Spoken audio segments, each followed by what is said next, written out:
하나님 아버지 감사합니다. 오늘도 귀한 하루로 우리 한 사람 한 사람을 초대하셨습니다.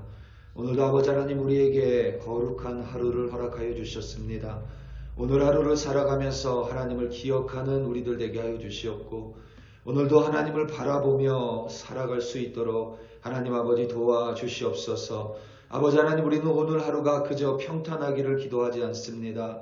오늘 하루 불편함이 있더라도 오늘 하루 내 마음에 좀 어려움이 있더라도 하나님이 나와 함께 계시기에 하나님과 함께 넉넉히 그 길을 걸어가며 하나님과 함께 넉넉히 승리하는 우리로 이끄시기 위하여 우리를 부르신 줄로 믿습니다.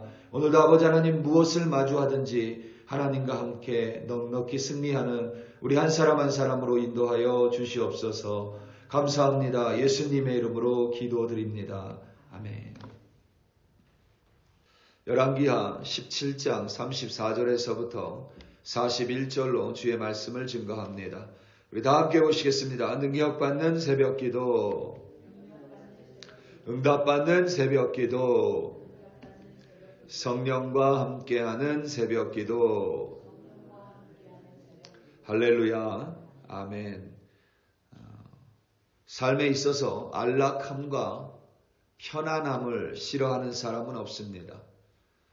우리가 세상에서 열심히 사는 이유 중에 하나가 우리에게 주어진 삶의 안락함을 갖기 위함이고 또 한편으로는 편안하게 살기 위해 우리는 노력을 합니다. 따라서 안락함과 편안함 자체가 나쁘다고 말할 수는 없습니다. 어떤 면에서 안락함을 추구하는 것 그리고 편안함을 원하는 것은 인간의 기본적인 욕구와 같다고 말할 수도 있습니다.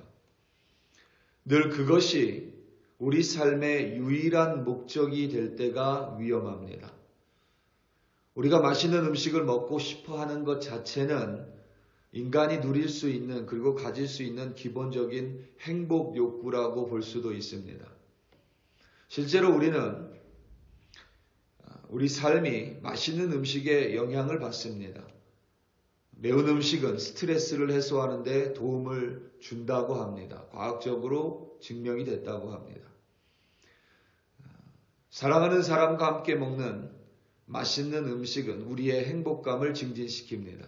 그런데 우리 삶의 목적이 그저 맛있는 음식을 먹는 것에만 맞춰져 있다면 그것은 동물의 삶과 하나도 달라지지 않습니다. 왜냐하면 우리는 맛있는 음식만을 먹기 위하여 지어진 존재가 아닌 까닭입니다. 동일하게 안락함과 편안함은 우리에게 필요하지만 그것이 우리 삶의 목적이 되어버리면 우리는 종종 우리도 모르는 사이에 위험에 빠져버리게 됩니다. 우리 삶이 위태로워질 수 있습니다.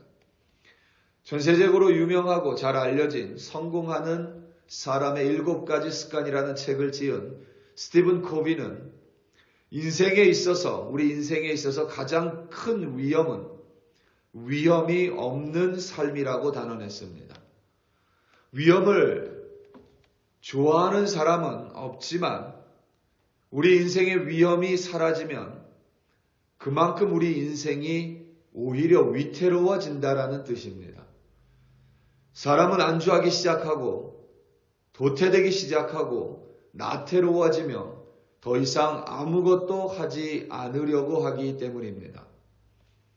특별히 우리 믿는 자들에게 이 땅에서의 구원의 완성은 없습니다. 믿는 자들에게 이 땅에서 예배의 완성도 없습니다. 믿는 자들에게 기도의 완성이란 존재하지 않습니다. 믿는 자들에게 거룩함의 완성은 없습니다. 믿는 자들에게 성화의 완성도 이 땅에서는 없습니다. 예수님을 닮아가는 것에도 완성은 없습니다. 우리는 매일 예수의 장성한 분량에 조금씩 다가갈 뿐입니다. 사단은 우리가 이 사실을 잊어버리고 안락함과 편안함에 취하도록 우리를 미혹하고 때로는 유도합니다. 삶의 고난이나 시련이 찾아올 때가 아니라 내 신앙의 아무런 이상도 없다고 느낄 때가 어쩌면 우리 신앙이 가장 위험한 순간인지도 모릅니다. 이 정도면 그래도 내 신앙은 어느 정도라는 생각이 들 때가 어쩌면 우리 신앙의 가장 위태로운 순간일 수도 있습니다. 그때부터 우리의 신앙은 오히려 성화를 향하여 완성되어 가는 것이 아니라 오히려 뒤로 도태되어 갈 수 있기 때문입니다.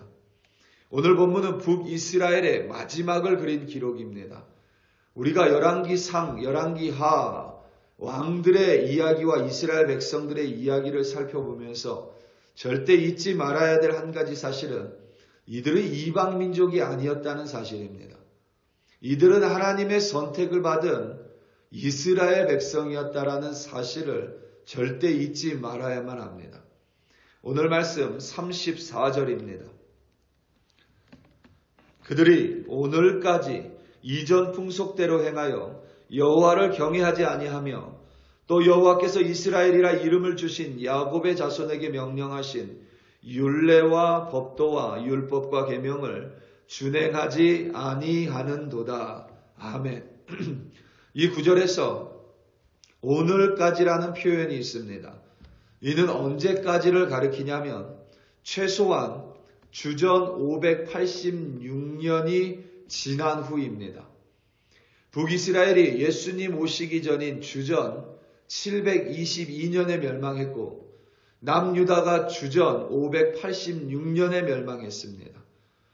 586년 이후 어느 시점에 열왕기서가 적혔다고 추정을 한다면 대개 약 주전 530년경에 열왕기서가 적혔다고 학자들이 동의를 하는데 그렇게 우리가 추정을 한다면 최소한 북이스라엘이 멸망한 지 약 150년 이상이 지난 후입니다. 오늘까지라는 표현이.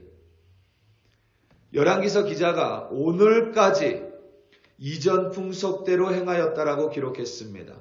하나님의 나라, 하나님의 심판으로 북이스라엘이 멸망하고 10개 지파는 다른 지역으로 뿔뿔이 흩어졌고 이방 민족이 북이스라엘 지역에 정착했습니다. 그렇게 150년 이상이 지났습니다.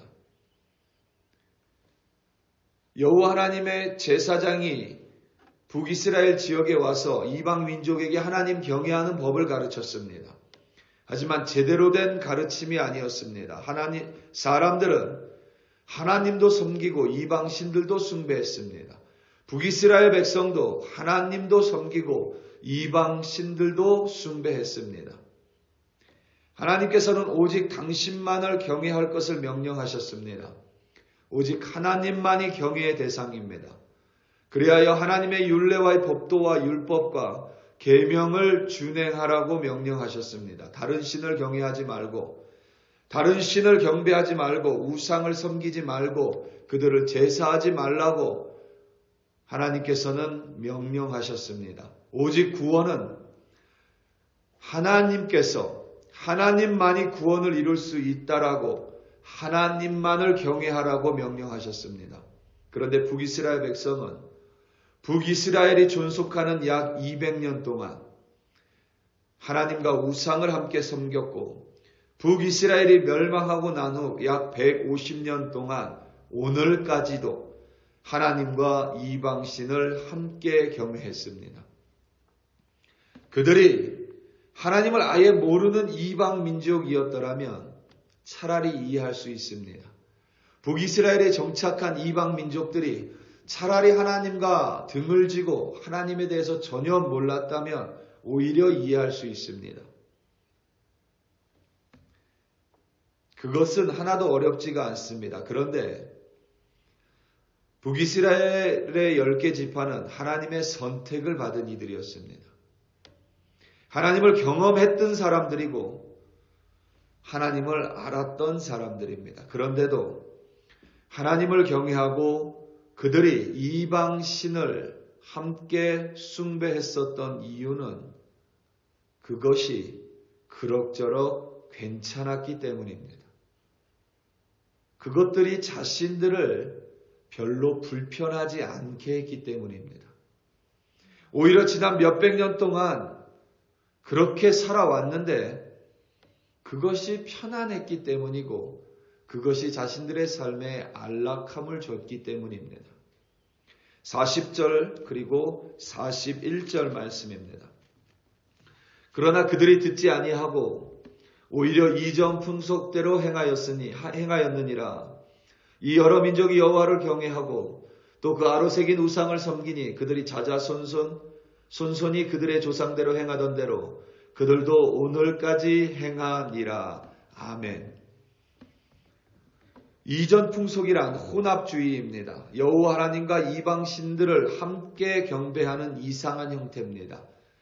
하나님을 알았던 북이스라엘 민족도, 북이스라엘 사람들도, 그리고 하나님을 몰랐지만 나중에 하나님을 알게 된 이방 민족들도 다 이 혼합주의를 버리지 않았습니다. 몇백 년 동안 하나님과 이방 신들을 함께 섬겼습니다. 그것이 위험한 줄도 모르고 그것이 그저 자신의 삶을 안락하게 하니, 그저 그 삶이 편안하니 그 삶을 버리지 않습니다. 그것이 몇백 년 이어진 것입니다. 그리고 결국 그들은 하나님 앞에서 뿔뿔이 흩어집니다. 그 누구도 북이스라엘 백성을 향하여 하나님의 구원이 이루어졌다라고 단언하는 사람은 없습니다. 이방 민족, 하나님을 알아갔던 이방 민족도 마찬가지입니다. 우리가 생각해 보면 그 이방 민족 또한 하나님의 특별한 은혜를 받은 민족이라고 말할 수도 있습니다. 다른 이방 민족은 하나님을 모르고 살아가지만 그들은 어떠한 이유인지 하나님께서 그들을 이 북이스라엘 땅으로 옮기시고 여호와 하나님의 제사장을 보내 하나님을 경외함을 가르쳐 줬습니다. 그런데도 그들은 여전히 혼합주의를 버리지 않았습니다. 우리 사랑하는 성도 여러분, 하나님을 모르는 사람은 그 끝이 멸망임을 우리는 분명히 압니다. 그런데 하나님을 알았던 사람의 끝이 만약에 멸망으로 향해 간다면 그것처럼 애석하고 그것처럼 안타까운 일은 없을 것 같습니다. 종종 우리가 오늘을 살아가며 불편함을 마주할 수 있습니다. 때로는 좀 마음에 분노와 때로는 짜증도 올라올 수 있습니다. 중요한 점은 그 어떠한 사람이 나를 조금 어렵게 할지라도 오히려 그것으로 말미암아 하나님께 더 나아갈 수 있다는 점을 절대 잊지 마시기 바랍니다. 여러분, 믿음은 불편합니다. 믿음은 결코 우리의 삶의 모든 장애물을 없애는 도깨비 방망이가 아닙니다. 하나님은 매일매일 우리가 마주하는 짜증나고 화나는 일들을 다 없애지 않으십니다. 오히려 그것들 위에서 하나님을 의지하는 믿음으로, 하나님의 손을 잡는 믿음으로 함께 이기기 원하는 것이 바로 하나님이 우리에게 바라는 점입니다.